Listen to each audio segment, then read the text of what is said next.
What would you do if the man who kidnapped you on your wedding day was the only one who ever truly saw you? The night Clara Davis lost everything, her groom, her future, her last illusion of safety. She was standing in a room full of people who loved her, and not one of them could save her. Viridian City does not sleep. It hums, a city of glass towers, underground empires, and secrets kept alive by people who have learned that darkness is safer than the light. On the highest floor of the Celestine Hotel, 200 guests had gathered to celebrate what appeared to be the wedding of the year. Clara Davis stood at the center of it all. Her gown caught the neon glow the way water catches fire, brilliantly, briefly, as though beauty this fragile was never meant to last. Steady hands, a smile her face had learned, over many years, to wear convincingly. At her side, Marcus Allen, handsome, charming, son of a senator, perfect for her.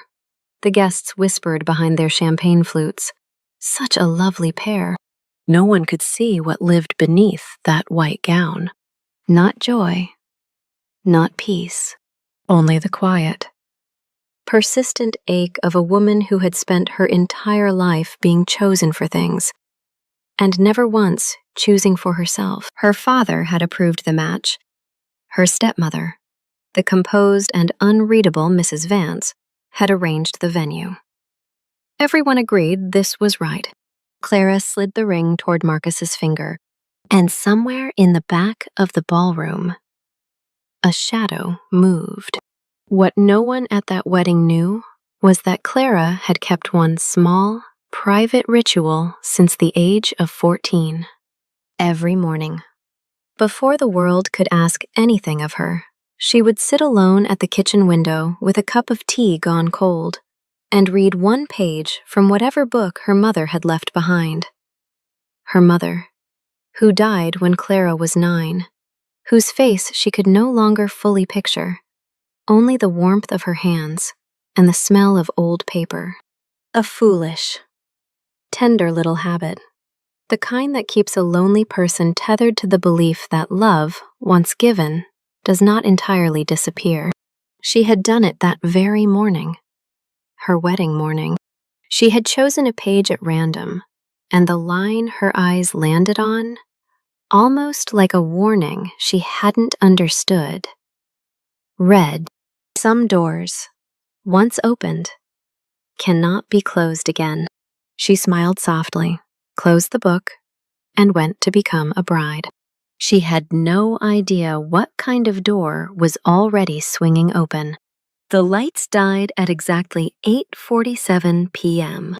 Not a flicker, a total, instantaneous erasure, as though something ancient and unhurried had simply decided the light was no longer necessary.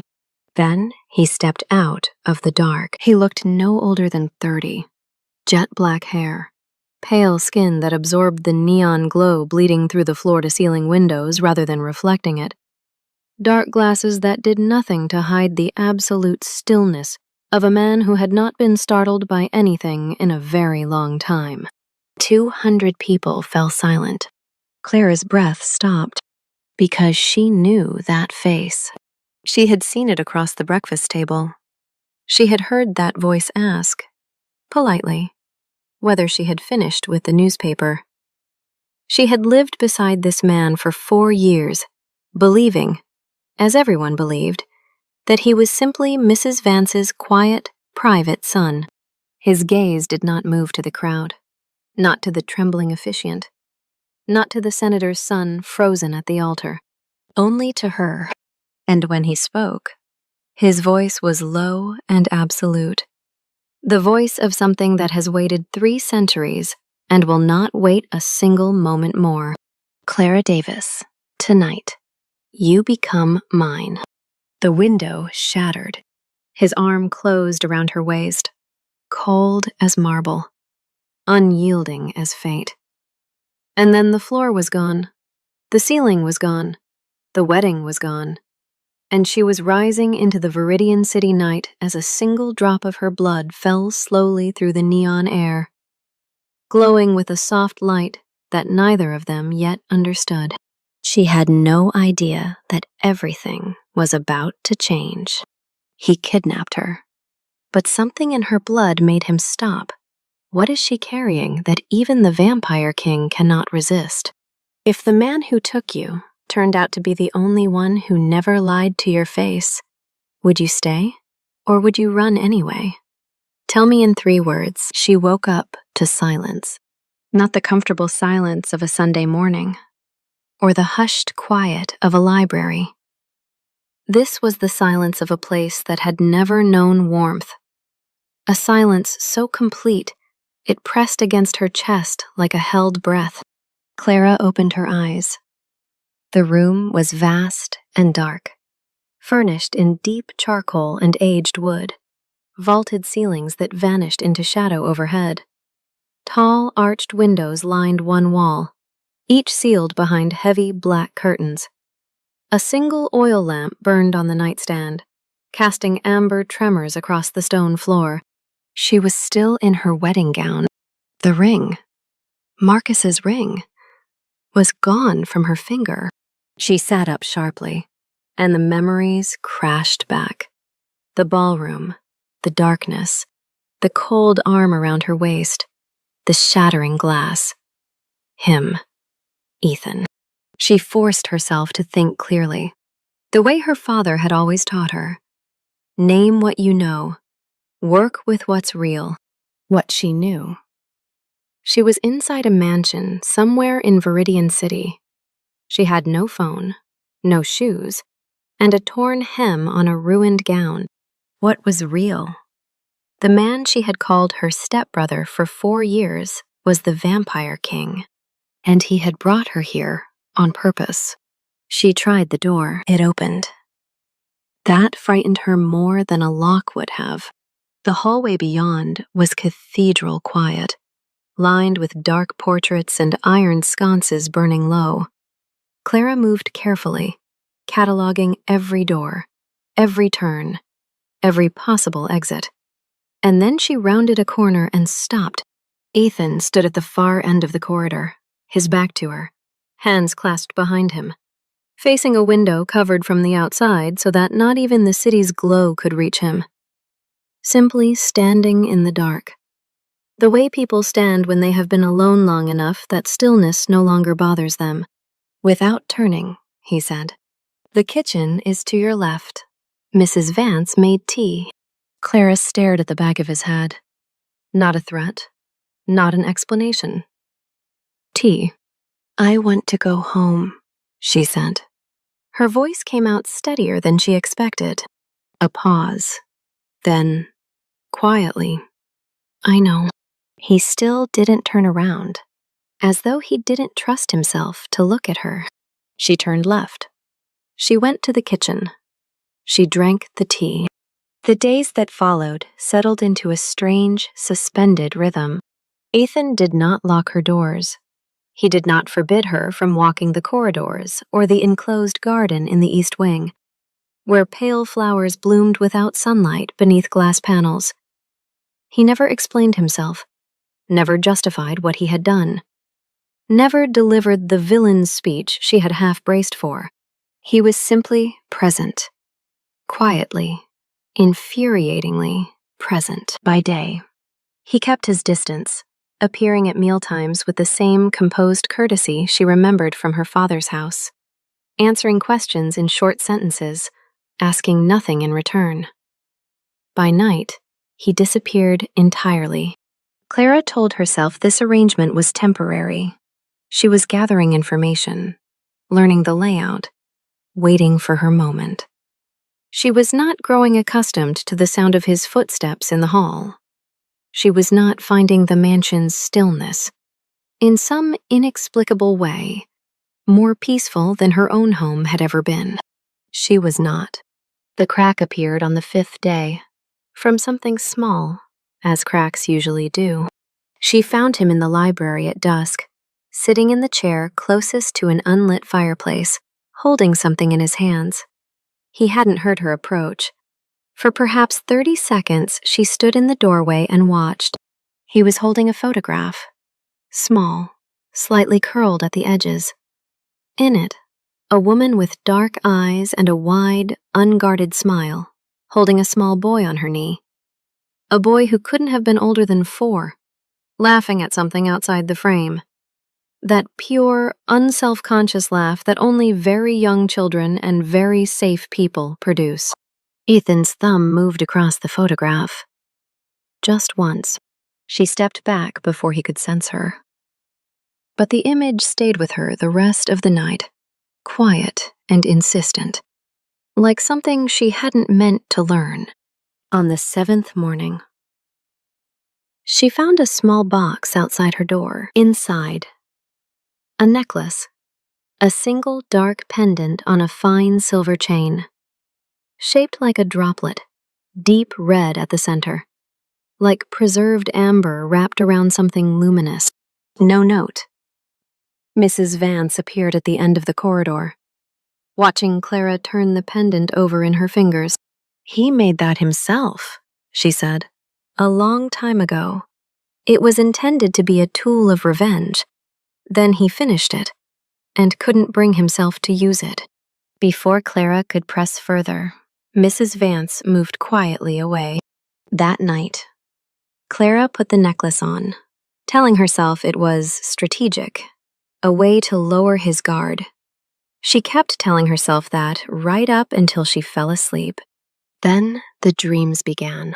Fire, the smell of burning cedar, a child's voice cut off mid-word, and Ethan, not cold and composed as she knew him, but wild-eyed and desperate, clawing through collapsed timbers with his bare hands, his silver scar glowing through his shirt. She woke, gasping, her hand flying to the pendant at her throat. It was warm, impossibly warm, as though it had been resting in sunlight. Her blood felt strange, humming, like a string plucked in a resonant room. For the first time, she wondered, what exactly am I carrying inside me? She confronted him the next morning in the lower-level training room, a vast space of mirrored walls and stone, where she found him moving through drills alone, controlled, precise. He was shirtless. The silver scar across his chest caught the light with every movement, wide and ragged, the kind left not by a blade, but by something that had burned. She walked to the center of the room and stopped. He stopped too. "You knew," she said, "when you lived in my father's house. You knew what you were planning. You sat at our table and asked how my day was." His jaw tightened. "Yes." "Then why wait? You had every opportunity." He turned away, pressing a cloth to a cut on his forearm. Old silver shrapnel, she realized, a wound that had never fully healed. He held pressure on it with the matter-of-fact steadiness of a man who had long since stopped expecting wounds to stop. "Because," he said quietly, "the longer I watched you, the harder it became to hold on to the version of you I needed you to be." Clara felt that land somewhere below her ribs. She was furious at herself for it. Furious at him for saying it with such stripped-down honesty, as though the admission cost him nothing and everything simultaneously. "I'm not your redemption," she said, "and I'm not your revenge." "No," he agreed. "You're something I don't have a name for yet." He turned and looked at her directly for the first time in days. Dark glasses off, eyes red only at the outer edges, darker and more human at the center than she was prepared for. She held his gaze for 3 seconds, then she walked out, and did not let herself run until she was around the corner, her heart slamming against her ribs, the pendant warm against her sternum, and something cracking open inside her chest that she was absolutely not ready to name.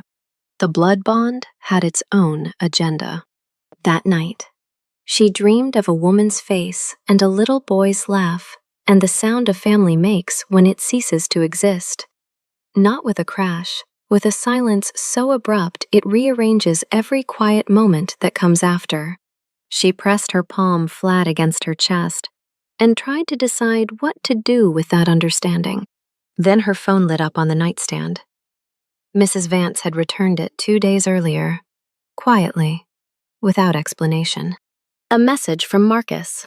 I know where you are, Clara, and I know what he is. Stay alive. I'm coming. When I get there, you'll finally understand who the real monster is. Before you decide who the monster is, wait until you find out what Marcus was doing the night Ethan's family died. She read Marcus's message 3 times.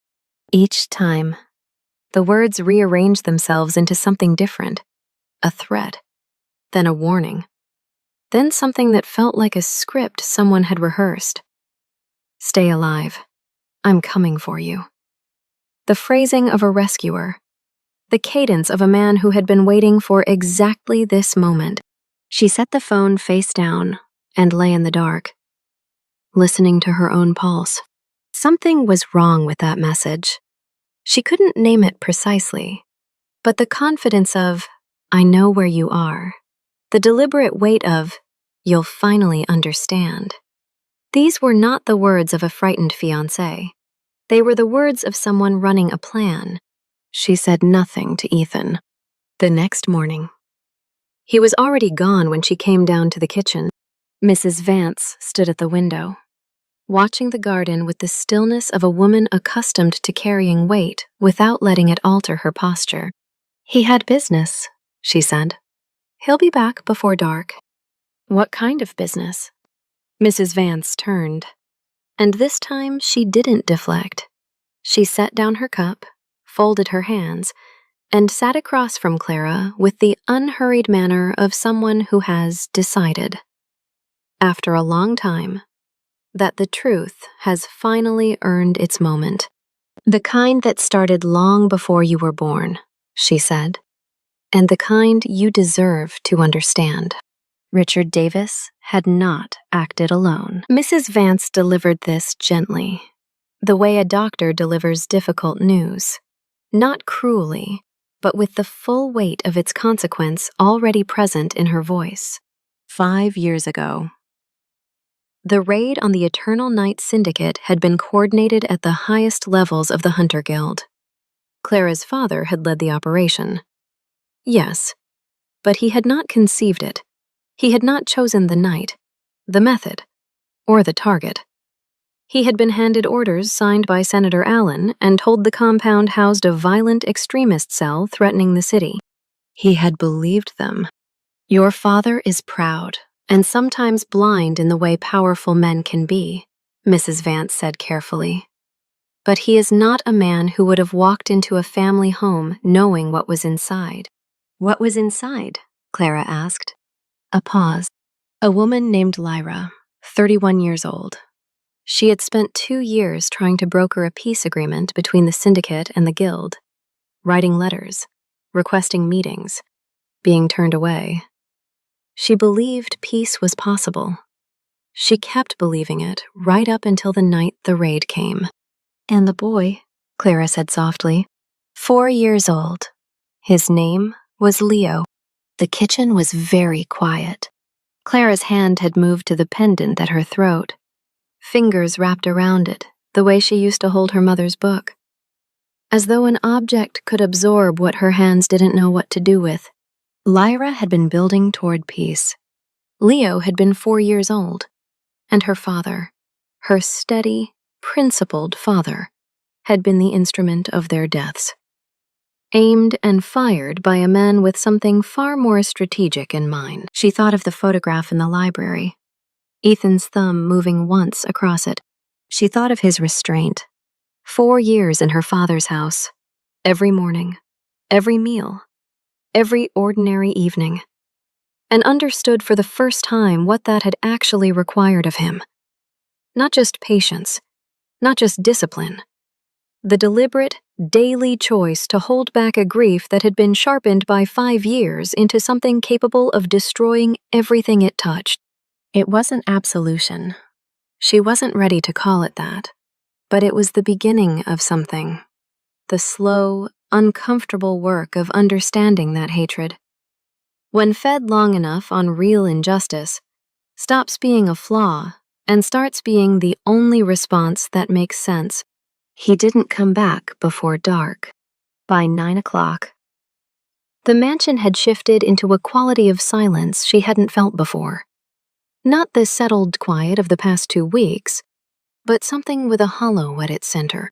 She walked the corridors without purpose, past the library, the chair beside the unlit fireplace empty, past the training room, dark, the mirrored walls reflecting only her own pale face, past the locked door at the end of the east wing, the one she had decided early on not to push.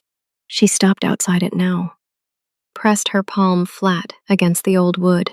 Through it, nothing but the pendant warmed suddenly against her sternum, and the back of her neck prickled with the specific awareness of a person who has understood. Too late. That they are not where the danger is. Her phone buzzed. An unknown number. No greeting, no name, only an address. And beneath it, 6 words. He walked into a trap. Come alone. She came alone. The address led to the Eternal Grove perimeter, the edge of the sacred forest on the city's southern outskirts, where the ancient trees grew so dense that Viridian City's light couldn't reach the ground, and the earth was soft with centuries of fallen leaves. Clara moved through the dark with her phone's light low, her pulse controlled, telling herself she was making a rational decision. She found them in the warehouse at the forest's edge. Vast, cold, industrial lighting that turned every shadow surgical. And in the center of the floor, surrounded by 4 armed Hunter Guild operatives, was Ethan, on his knees. Silver shackles bolted to a restraining track in the concrete, the metal burning wherever it contacted his skin. She could see the faint smoke rising from his wrists from the doorway. His jaw was set in the rigid stillness of a man refusing, through sheer force of will, to make a sound. Standing before him, arms crossed, wearing the expression of a man precisely where he expected to be. Marcus. Not frightened, not urgent, not the face of someone who had raced across the city to rescue the woman he claimed to love. The face of a man running an operation. Clara, he said warmly, turning as she stepped inside. Right on time. Everything in her went very still. You sent the text, she said. I needed you to see this. He gestured toward Ethan. The casual, proprietary gesture of someone who has already decided what something is worth. I needed you to understand what he actually is, what he was always going to do. Ethan's eyes found hers across the warehouse. His face was bloodless. His wrists were smoking. And in his eyes, red at the edges, darker at the center. She saw something she had never seen there before. Not rage, not the cold. Controlled certainty she had come to recognize as his resting state. Fear. Not for himself. Clara, he said. His voice was low and stripped of everything except the single thing left beneath the centuries and the darkness and the long, careful restraint. Leave. No. Please. Please. From him. In that voice. In that room. Something detonated in her chest that she would spend a long time afterward trying to name. Marcus stepped closer to her, his voice measured and warm. He kidnapped you. He bonded you without your consent. He was going to use you to destroy your own father. I'm the one trying to protect you. I always have been. She looked at Marcus, his easy posture, his prepared speech. 4 armed operatives, a bolt track, silver shackles, all of it assembled with the efficiency of something planned long before anyone needed rescuing. She looked at Ethan, who was asking her to run. And in that moment, she realized the terrible truth. Marcus had never come to save her. He had come to make sure she watched. Marcus says he's the protector, but he knew exactly where she was from the very beginning. Ask yourself, how she did not run. She stood in the center of that cold warehouse and looked at Marcus. Really looked at him, the way she had never quite allowed herself to before, and made a decision so quiet it barely registered as one. She walked toward Ethan. Clara, Marcus's voice sharpened. The warmth drained out of it like water from a cracked glass. What are you doing? She didn't answer. Past the operatives who shifted uneasily, past the bolt track in the concrete, until she was close enough to see the full damage the silver had done to his wrists. Raw and darkened, the skin worn down to something that had no business being exposed. She crouched in front of him. His eyes met hers, up close. In the surgical glare of the warehouse lights, she could see how much the restraint was costing him. Not the physical pain, which a being 3 centuries old had presumably learned to metabolize, but the effort of remaining still, of not fighting, of keeping his expression composed while she stood within reach and he could do neither. How long have you known it was a trap? She asked quietly. Since I left the mansion. Then why walk into it? A pause. Something moved behind his eyes, brief and unguarded. Marcus sent documentation, evidence that your father was about to be arrested, framed on fabricated charges. I thought if I came alone, I could contain it before it reached you. Clara was quiet for a moment.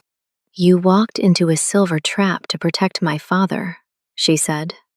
Your enemy's father. Ethan said nothing, but his eyes didn't leave hers. And that, she thought, was its own kind of answer. This is very touching, Marcus said behind her, voice gone flat. But we're finished here. He crossed the floor in 4 steps and closed his hand around Clara's arm. Firm, practiced, the grip of a man who had done this before, pulling her to her feet. Your father has been under guild surveillance for 3 months, he said, low and clipped. Not for anything he actually did. I needed leverage. Over him. Over you. Over whatever has developed between you and this creature. You framed my father. I managed a situation. The distinction seemed genuinely important to him. The guild is a resource, Clara. The Eternal Grove contains something worth considerably more than any peace treaty. My father understood that 20 years ago. You were there. Ethan's voice was quiet, but something in its cadence made every person in that warehouse go still. 5 years ago, Ethan said, eyes fixed on Marcus with the flat, lightless focus of a man reaching the end of a very long road. You were 19, stationed outside the perimeter as a lookout. But you went inside, and you ordered the operatives to proceed after they reported the compound was residential, that there were civilians, that there was a child. The warehouse was absolutely silent. You knew, Clara said. Not to Ethan, to Marcus. Marcus. Perhaps because the performance had finally exhausted him, or perhaps because he had never truly believed it needed to hold. Didn't deny it. My father needed the Grove access codes. The syndicate elder held them. There wasn't time to negotiate. His name was Leo, Clara said. He was 4 years old. Marcus blinked. In the half-second before he recovered his expression, she saw it. Not guilt, but something colder and more revealing. The look of a man who has genuinely never assigned weight to certain categories of loss. She pulled her arm free. One of the operatives stepped toward her. Ethan surged forward against the restraints, a full-body lurch that tore the bolt track anchor a full inch from the concrete floor. The chains held. But the operative stopped. In the frozen moment that followed, Marcus raised his other hand. In it, a compact, matte black device with a single red indicator light. Concentrated UV emitter, he said pleasantly. enough to cause irreversible damage to a vampire in under a minute. He looked at Clara. Here is what happens next. You come with me. You provide a voluntary blood sample. Your blood has properties my father's researchers have been tracking for years. And I release him. Simple. Clara looked at the device. She looked at Ethan, who had gone completely still in the way of someone who has run the numbers and doesn't like what they say. She looked down at the pendant, warm against her sternum. Even now, even here, some doors, once opened, cannot be closed again. She closed her hand around it, and she made her choice. You want my blood, she said. Then take off the shackles first. Clara, a warning in Ethan's voice. Take them off, she said again. Steady. You don't need them if you have me voluntarily. And you do have me. I'm not running. Marcus studied her, searching. She knew. For the angle, the strategy, the hidden move. Finding, perhaps, a woman who had simply stopped calculating. He nodded to the nearest operative. The shackles fell. Ethan rose slowly. His wrists were damaged, the burns deep. He looked at her. Don't, his eyes said. Watch me. Hers answered. She lifted the pendant from her throat, the chain snapping cleanly, and held it in her open palm. In the harsh warehouse light, the dark glass had gone luminous. That same faint inner glow she had first seen falling through the Viridian city sky the night he took her. You want pure light blood, she said to Marcus. You should know what it actually does. She pressed the pendant between both palms. The glass cracked. Warmth moved outward.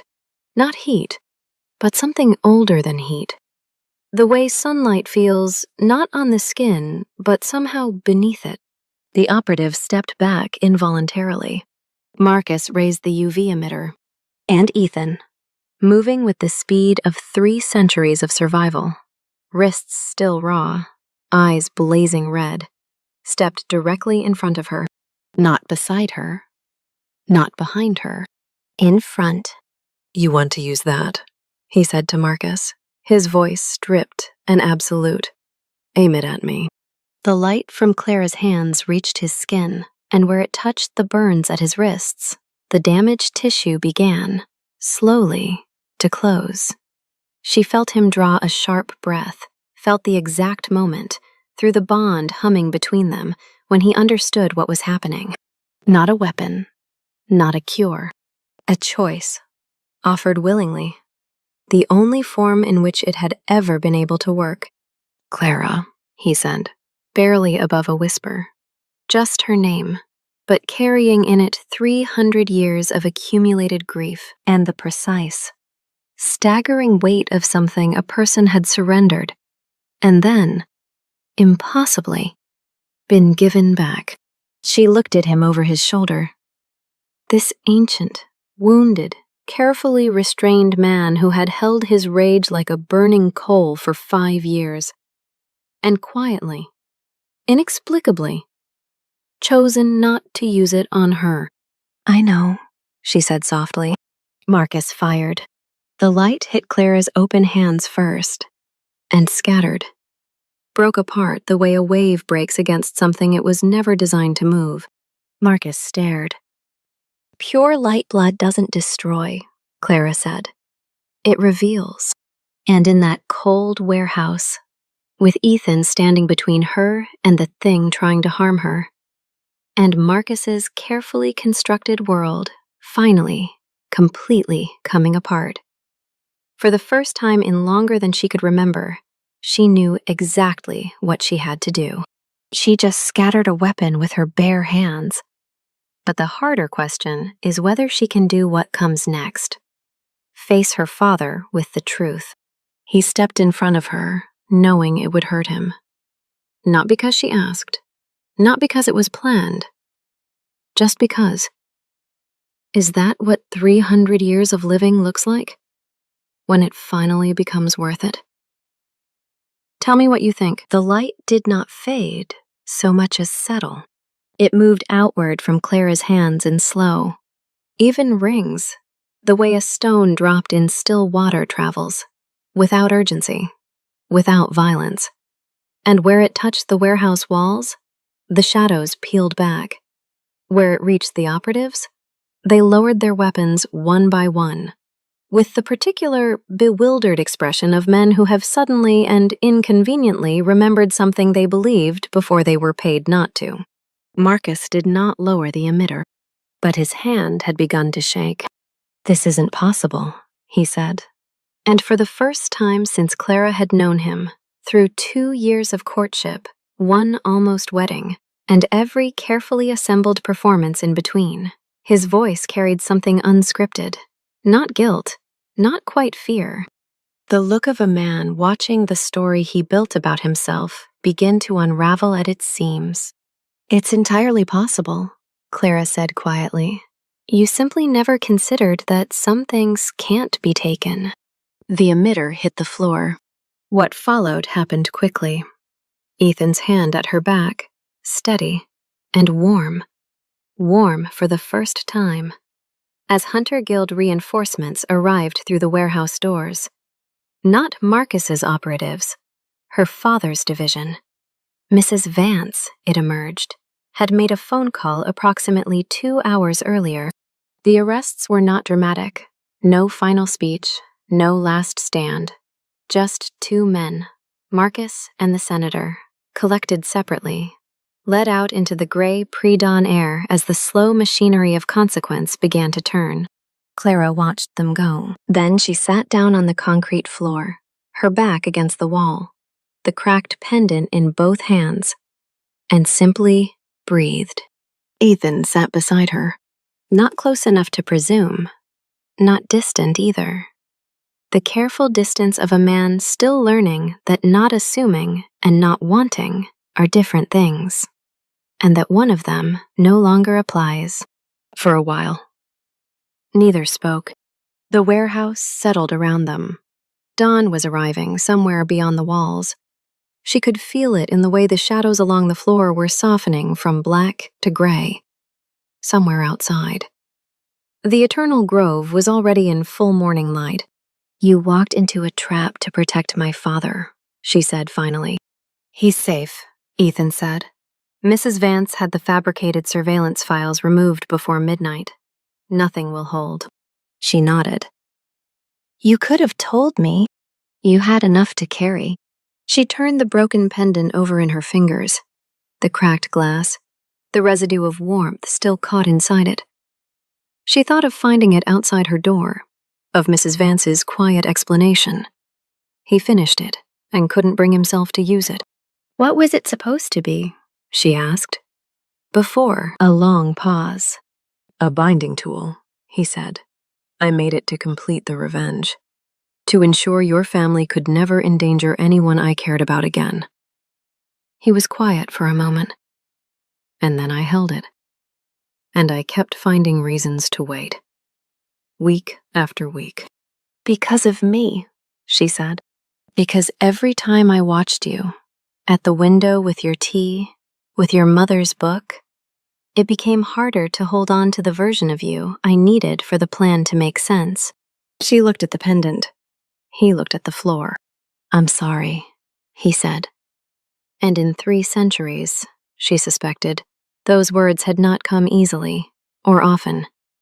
For the wedding, for taking you, for every year I sat in your father's house telling myself it was strategy, when it was something else entirely. What was it? Something shifted in his face.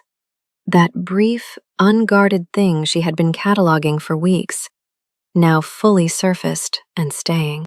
"Fear," he said, "that if I destroyed your family the way mine was destroyed, I wouldn't feel any better.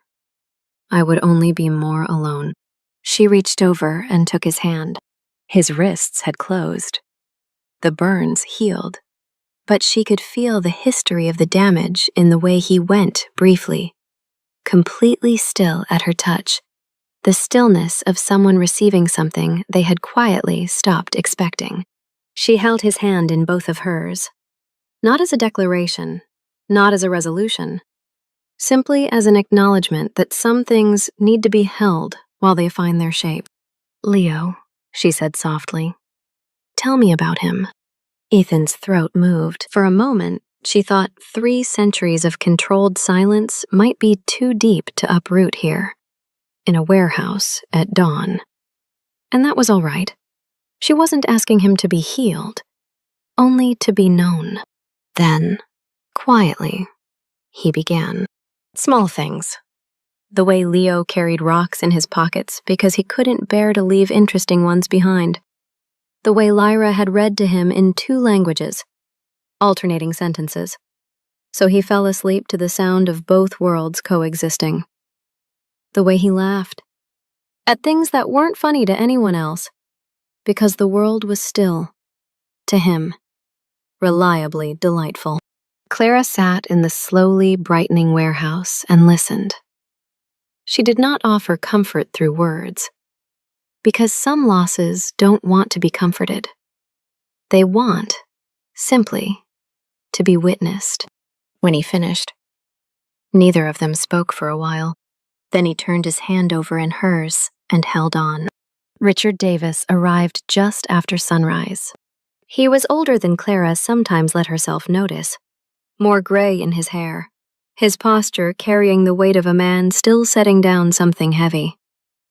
He crossed the warehouse floor and pulled his daughter into his arms without a word, and she pressed her face against his shoulder the way she had not allowed herself to since she was 9 years old. After a moment, he pulled back. His eyes moved to Ethan, who had risen to his feet. The 2 men looked at each other. Clara had imagined this moment. She had not imagined it would be quiet. She had not imagined her father's face would carry grief rather than fury. The face of a man whose understanding of a story he had lived completely has just been rebuilt from the ground up. "I didn't know," Davis said, "about Lyra, about Leo. I was given orders, told who the enemy was. And I—" He stopped. "That is not enough of an explanation. I know that." "I know you know," Ethan said, simply, completely. Davis closed his eyes briefly, opened them. "I am sorry," he said, "for what my hand, however it was directed, did to your family." The silence that followed had a texture to it, the particular fragility of something that could still break, but was choosing, with great care, not to. Ethan inclined his head. Not as erasure, not as a pardon that cost nothing, as the acknowledgement of a man accepting what cannot be undone, and choosing, with full knowledge of the price, to begin with what remains. Mrs. Vance, standing at the warehouse door, allowed herself a small and private smile. The peace treaty between the Eternal Night Syndicate and the Hunter Guild was signed 3 days later. Not in a government hall, but at a plain wooden table carried out among the trees of the Eternal Grove itself, with birds audible in the canopy and the smell of damp earth rising from roots that had been there longer than the city surrounding them. The house felt different now. Not only Ethan's mansion, though that too had begun to change. Curtains opened incrementally. The enclosed garden tended with more attention. The locked east wing door finally opened to reveal nothing more sinister than a room full of a small boy's drawings, preserved in careful frames. Clara's house, her father's house, the kitchen window, the cold tea, her mother's books on the shelf. She went back to it 3 days after the signing, on a morning that smelled of rain and old paper. She sat at the window and read one page. The line her eyes found. The ones who survive the dark are not the ones who feared it least. They are the ones who found something worth returning to. She closed the book. She looked out at the gray Viridian city morning, at the glass towers and their secrets, and the world going about its complicated business of existing. And for the first time in longer than she could measure, something settled in her chest, like a key finally turning in a lock she had stopped trying to open. Not finished, not fixed, but pointed, unmistakably, towards something that had not been there before.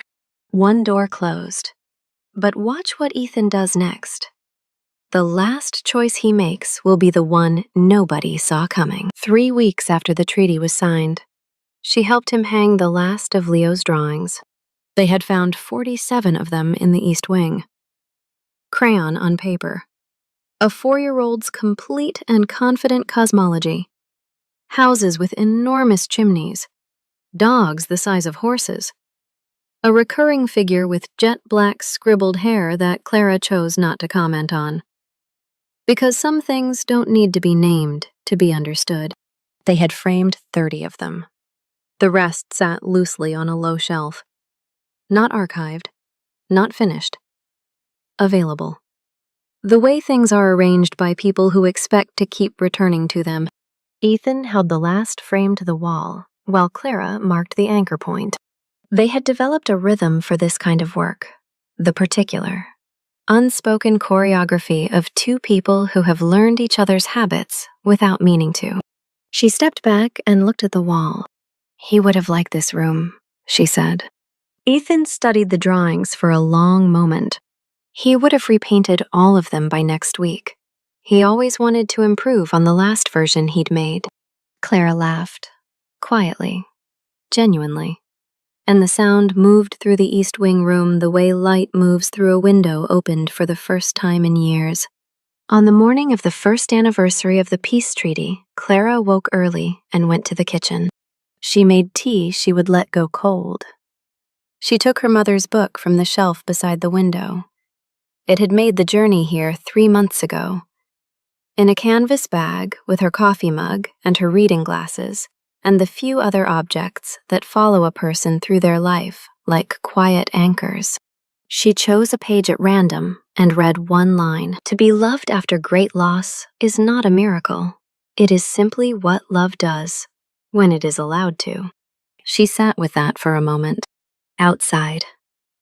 The mansion garden was doing what gardens do in early morning, existing without commentary.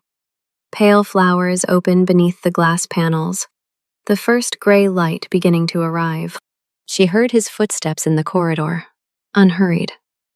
She had long since stopped cataloging them as anything other than familiar. He appeared in the doorway, and she pushed the book across the table toward him without a word. He read the line. He set the book down. For a while they simply sat together in the early quiet, with the cold tea and the garden and the morning doing its ordinary, irreplaceable work around them. Then he stood. "Come with me," he said. He led her to the front door of the mansion. This was not unusual.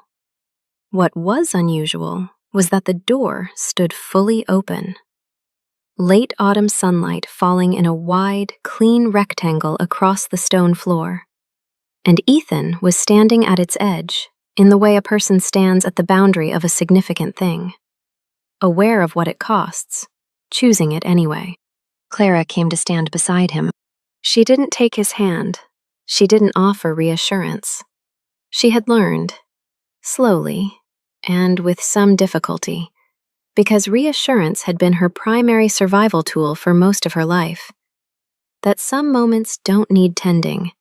They need only a witness. He stood there for a long time. Then he stepped forward. The sunlight caught him. He closed his eyes. And on his face, for one long, unguarded moment, was the expression of a man receiving something he had genuinely believed was no longer available to him. Not redemption, not absolution, but something simpler and older and more necessary than either. Just warmth. The patient. Enduring warmth of a world that had been here the entire time, waiting for him to stop closing the door against it. Clara stood beside him in the light and watched. And she finally understood something she had been circling for months. Love is not the thing that repairs a person. It is the thing that remains present while they find their way back to themselves. Without urgency, without demand, the way a kitchen window and a cold cup of tea, and a book opened to the right page remains present. It says, "I am not going anywhere. Take the time you need." That is not a small thing. That is, in the end, everything. This story reminds us that the deepest wounds are rarely healed by grand gestures or final confrontations, or the dramatic resolution of old wrongs. They are healed the way Clara healed Ethan, and the way, in time, he quietly healed her in return. By showing up on an ordinary morning, by sitting with someone in the part of their life that is still dark, without trying to force the lights on, by learning the small things, the tea gone cold, the book read one page at a time, the name of a child who is gone, and treating them with the gravity they deserve. For those of us who have known real loss, who have sat in a house grown too quiet, who have reached for someone and found only the shape of where they used to be, this lands differently than it does for others. The healing is not in moving on. It is in finding what you still want to carry forward. Maybe that means pulling out the recipe cards in her handwriting on a Sunday afternoon, making the dish she always made for company. Not because the occasion requires it, but because the smell of it still fills the kitchen with something true. And the kitchen deserves that. Maybe it means calling the grandchild you haven't spoken to in a few weeks. Not because you have news, but because some connections need tending the way gardens do, regularly, without waiting for a special occasion to justify it. Maybe it simply means sitting at the window tomorrow morning with your coffee, before the television comes on and the list of things to do takes over, and letting yourself be still for 10 minutes, just you, and the light coming in, and the quiet knowledge that you have survived everything that has tried to diminish you so far. That is not nothing. That is, in fact, the whole point. If this story stayed with you, leave a comment telling us the moment that hit closest to home. We read every one. The light came through the open door. It always had. They had simply, finally, stopped closing it. Love is the one light even the darkest hearts do not fear. Once they've chosen to let it in, this is not an automatic product of artificial intelligence. Every core idea and surprising twist was nurtured and written by a real human hand. AI only offered minor edits, like a sincere friend giving feedback.